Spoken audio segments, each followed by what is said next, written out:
Hello viewers, আপনাদের সাথে আছি প্রদীপ ভট্টাচার্য, মার্কিন যুক্তরাষ্ট্রের নিউ ইয়র্ক থেকে। সকলকে সুস্বাগতম।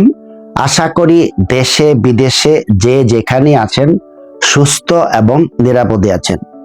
আজ যে টপিকস নিয়ে আলোচনা করব তা হলো মানব সভ্যতা কি ধ্বংসের দ্বার প্রান্তে। বিবর্তনের আলোকে ছোট্ট করে ব্যাখ্যা করতে চেষ্টা করব। ABC ছাড়া যেমন ইংরেজি ভাষা অচল, তেমনি বিবর্তন ছাড়া চিকিৎসাবিদ্যা, জীববিদ্যা একেবারেই অচল। আপনি মানুন আর নাই মানুন, বিবর্তন তত্ত্ব এতই গুরুত্বপূর্ণ। বিবর্তন তত্ত্বটা একটু ব্যাখ্যা করতে চেষ্টা করি। যেমন মনে করুন, মৌমাছি যে চাক তৈরি করে বা মধু সংগ্রহ করে, এই যে তারা গুণাবলী প্রাপ্ত হয়, এগুলা কি কোনো ঐশ্বরিক দান? মোটেও তাই না। তাদের পূর্ববর্তী প্রজাতি থেকে জেনেটিক কোডের মাধ্যমে এই গুণগুলো তারা প্রাপ্ত হয়। এটাই হলো বিবর্তন। প্রকৃতি তাদেরকে কিছু বাড়তি সুবিধা দেয়। যেমন মনে করুন, ব্যাঙের বাচ্চা সাধারণত যদি বাদামি কালারের হয়, তাহলে তারা সাপের সহজ শিকারে পরিণত হয়। হঠাৎ দেখা গেল কোনো একটি ব্যাঙের বাচ্চা বাদামি রঙের পরিবর্তে সবুজ রং ধারণ করলো, তাহলে সে সাপের শিকারে সহজে পরিণত হতে পারবে না, কারণ সে গাছের রঙের সাথে অনেকটা মিলে যাবে। ওই কারণে ওই যে সবুজ রঙের ব্যাঙটা জন্মগ্রহণ করলো, তারা প্রকৃতিতে টিকে থাকবে, এবং যারা বাদামি বর্ণের ব্যাঙগুলো, এগুলা প্রকৃতি থেকে আস্তে আস্তে বিলুপ্ত হয়ে যাবে শিকারীর খপ্পরে পড়ে। এবং এই যে বাদামি রঙের বর্ণের যে ব্যাঙটা তাদের গুণটা অর্জন করলো, পরবর্তী জেনারেশনে তার এই গুণটা সে আস্তে আস্তে ছড়িয়ে দেবে এবং ওই প্রজাতিটা টিকে থাকবে, বাকিগুলা বিলুপ্ত হয়ে যাবে। এটা হলো একেবারেই প্রাকৃতিক ব্যাপার। এটাকে সায়েন্সের ভাষায় বলা হয় ন্যাচারাল সিলেকশন। আমাদের মাতৃকোষ এবং পিতৃকোষের যে মিলন হয়, তার ফলে প্রতিনিয়তই বিবর্তন ঘটে, কিছু কিছু কিছু কিছু বিবর্তন ঘটে, এবং লক্ষ লক্ষ বছরের ব্যবধানে একটি প্রজাতি থেকে অন্য একটি প্রজাতির জন্ম হয়। যেমন শিম্পাঞ্জি থেকে মানুষের যে আসলো হোমোসেপিয়েন্স, 60 লক্ষ বছরের ব্যবধানে এটা হয়েছে। একটু একটু পরিবর্তন হয়ে এটা হয়। মানুষের যে জীবন ধারণের যে একক, যাকে বলা হয় ডিএনএ একটা অণু। এই ডিএনএর ভিতরে ATCG যে জেনেটিক কোডগুলা থাকে, একটা বিশাল একটা বন্ধনের মতো তৈরি করে। এটাই হলো মানুষের বংশবৃদ্ধির একটা উপাদান। 24 জোড়া ক্রোমোজোম বিশিষ্ট শিম্পাঞ্জি, তাদের এক জোড়া ক্রোমোজোম এক হয়ে 60 লক্ষ বছরের ব্যবধানে হোমোসেপিয়েন্স মানব প্রজাতির উৎপত্তি। হোমোসেপিয়েন্সের আগে আরো কিছু প্রজাতি ছিল, নিয়ান্ডারথাল, হোমো ইরেক্টাস ইত্যাদি ইত্যাদি। এবং বিবর্তনের একটা খুবই একটা অপ্রিয় সত্য কথা হলো, যেটা সবচেয়ে উন্নত প্রজাতি, সেটার আস্তে আস্তে বিলুপ্ত ঘটে। স্বরূপ ডাইনোসরের কথা ধরা যাক। ডাইনোসর মানুষ আসার কয়েক লক্ষ বছর পূর্বে পৃথিবী থেকে বিলুপ্ত হয়ে গিয়েছিল। ডাইনোসরের বিলুপ্তির অন্যতম 2-3টি কারণ হলো নিজেদের ভিতর ভয়ঙ্কর মারামারি এবং এক অগ্ন্যুৎপাত হয়েছিল, যা পৃথিবীর বুকে তারা কোনো অবস্থাতেই টিকতে সক্ষম হয়েছিল না, যার কারণে একটি প্রজাতি পৃথিবী থেকে বিলুপ্ত হয়। এইটাই হলো বিবর্তনের একটা জ্বলন্ত উদাহরণ, ডাইনোসরের পৃথিবী থেকে বিলুপ্তি। এখন মানব সভ্যতাও কি বিলুপ্ত হওয়ার পথে? সায়েন্স কখনো ভবিষ্যৎ নিয়ে আলোচনা করে না। অতীত তো অবশ্যই ছিল, অতীত থেকে সায়েন্স শিক্ষা নেয় এবং সায়েন্স সবসময় বর্তমান নিয়ে আলাপ করে।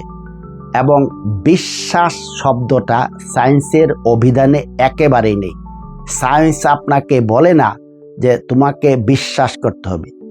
বিবর্তন তত্ত্ব যে সত্য, এটা বর্তমানে ফসিল রেকর্ড এবং ডিএনএর যে সিকোয়েন্স, এর থেকে অথেন্টিকভাবে প্রমাণিত। বিবর্তন আসলেই পৃথিবীতে একটা বাস্তব সত্য ঘটনা। এখন মানুষ কি বিলুপ্ত হওয়ার পথে? কিছু কিছু উদাহরণ আমি আপনাদের জন্য তুলে ধরতে চেষ্টা করি। ইদানিং কালে দেখতে পারবেন এই যে রোবটের যে একটা বিস্তার, অর্থাৎ কৃত্রিম মানব, এমন কোনো কিছু বাদ নেই যে তারা না করতে পারে। এমনকি সর্বশেষ একজন মন্ত্রী নিয়োগ হয়েছে সম্ভবত আলবেনিয়া নামক দেশটাতে, একজন রোবট, একজন কৃত্রিম বুদ্ধিমত্তা। ইমাজিন করুন, চিকিৎসা শাস্ত্র, একজন ডাক্তার নিয়োগ দেওয়া হয় কৃত্রিম বুদ্ধিমত্তা দিয়ে। এমনকি যারা মারা যায় তাদের ব্রেনটাও পর্যন্ত কৃত্রিম মানুষের মস্তিষ্কে স্থাপন করা হয়। এখন এটা কি মানব সভ্যতার একটা বিলুপ্তির ইঙ্গিত হতে পারে? সায়েন্স ভবিষ্যৎ নিয়ে কিছু মন্তব্য করে না। তদুপরি মানুষের ভিতরে সর্বশেষ যে এক জাতি আরেক জাতির সাথে দ্বন্দ্বে লিপ্ত, ধর্মের মতাদর্শের দ্বন্দ্ব, রাজনৈতিক আদর্শের দ্বন্দ্ব, এটা বলাই বাহুল্য। রাষ্ট্রে রাষ্ট্রে যে পরিমাণ পারমাণবিক অস্ত্রের বিস্তার, পৃথিবীকে কয়েক হাজার বার ধ্বংস করা যাবে। এখানে একটা কথা বলে রাখি, বিজ্ঞানী আইনস্টাইন বলেছিলেন, দ্বিতীয় বিশ্বযুদ্ধ কতটুক ভয়াবহ হবে তা আমি বলতে পারি না, তবে তারপর যে চতুর্থ বিশ্বযুদ্ধ হবে তা হবে মানুষে হাতাহাতি লড়াই। আপনারা ইমাজিন করতে পারবেন না, আমেরিকা, রাশিয়া, চায়না, ভারত, এদের হাতে কি পরিমাণ পারমাণবিক অস্ত্র আছে। পৃথিবীকে কয়েকবার ধ্বংস করা যাবে।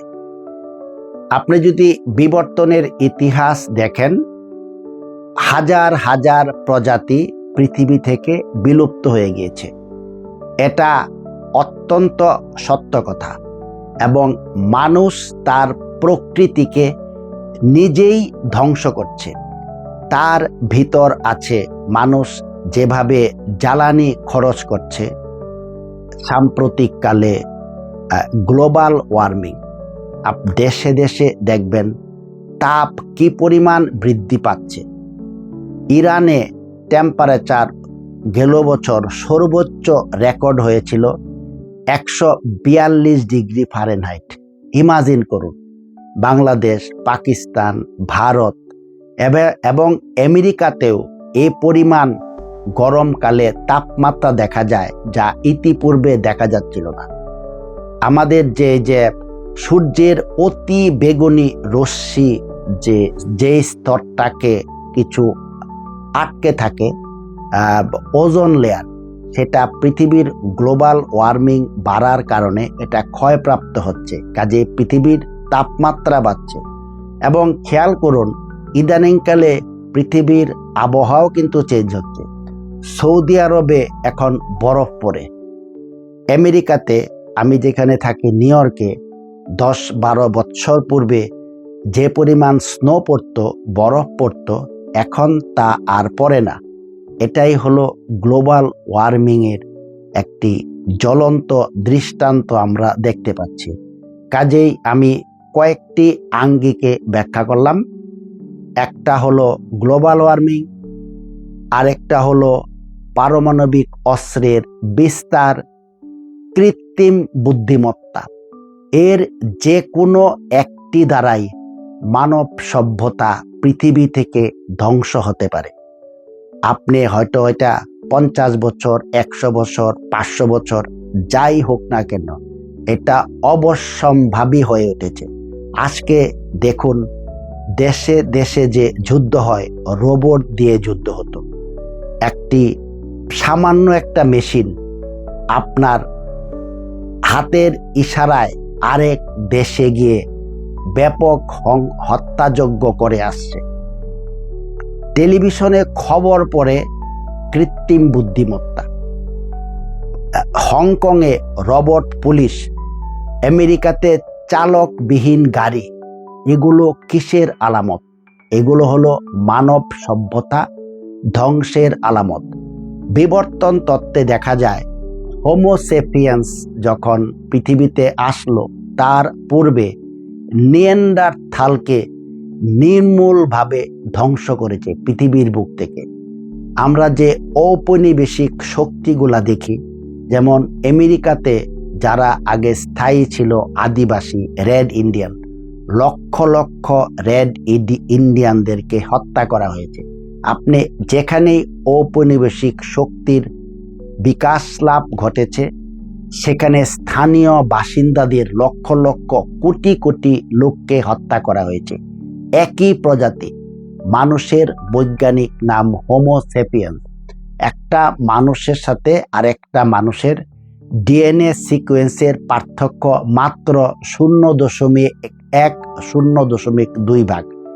এই পার্থক্য একেবারেই নগণ্য, কিন্তু তা সত্ত্বেও মানুষ যেভাবে যুদ্ধে লিপ্ত একে অপরকে ভেনিশ করে দেওয়ার জন্য, এক ধর্ম সম্প্রদায় আরেক ধর্ম সম্প্রদায় থেকে পৃথিবী থেকে বিচ্ছিন্ন করে যেতে চায়। ভারত পাকিস্তানকে পৃথিবীর মানচিত্র থেকে বিচ্ছিন্ন করে দিতে চায়। পাকিস্তানও একই স্বপ্নে দেখে। প্রত্যেকটা কান্ট্রি যেভাবে যুদ্ধে লিপ্ত, ধর্মীয় যুদ্ধ, মতাদর্শের যুদ্ধ, এগুলো কিসের আলামত? পৃথিবী থেকে মানুষকে বিদায় নিতে হবে এবং এমন একটি প্রজাতি আসবে তার থেকে হয়তো অনেক উন্নত। আরেকটা ব্যাপার প্রায়ই দেখা যায়, এলিয়েন, ভিন্ন গ্রহের প্রাণী। ভিন্ন গ্রহের প্রাণী কি পৃথিবীতে আসতে পারে, বা তারা কি আসলেই আছে? এটা হলো একটা হাইপোথিসিস। বিজ্ঞান হাইপোথিসিস নিয়ে গবেষণা করে, কিন্তু বিজ্ঞান ভবিষ্যৎ নিয়ে কিছু মন্তব্য করে না। ভবিষ্যৎ নিয়ে মন্তব্য করে ধর্ম, বেহেশত আছে, পরকাল আছে, ইত্যাদি ইত্যাদি। বিজ্ঞান কথা বলে বর্তমান নিয়ে। আপনি মানুন আর নাই মানুন, পৃথিবীতে মানব সভ্যতা ধ্বংসের মুখে। আসুন পৃথিবী নামক গ্রহটা একটু উন্নত করতে চেষ্টা করি। ধর্মে ধর্মে বিরোধ, এটা মিটিয়ে ফেলি। ঈশ্বর আছে না নাই, এটা নিতান্তই আপনার ব্যক্তিগত ব্যাপার। ঈশ্বরের এমন কোনো ক্ষমতা নেই। সাম্প্রতিককালে দেখা যায় গাজাতে লক্ষাধিক লোক মারা গেল, ঈশ্বর কিছুই করতে পারলেন না। হয় কি, আমাদের এই পৃথিবী নামক ধ্বংসটা আমরা নিজেই প্রত্যক্ষ করছি। আসুন একটু চেঞ্জ করি। সকলে ভালো থাকুন। আমার ভুল ত্রুটি হয়ে থাকলে ক্ষমা সুন্দর দৃষ্টিতে দেখবেন। অন্য কোনো টপিক নিয়ে আবার আপনাদের সামনে হাজির হব। প্রদীপ ভট্টাচার্য, মার্কিন যুক্তরাষ্ট্র, নিউ ইয়র্ক।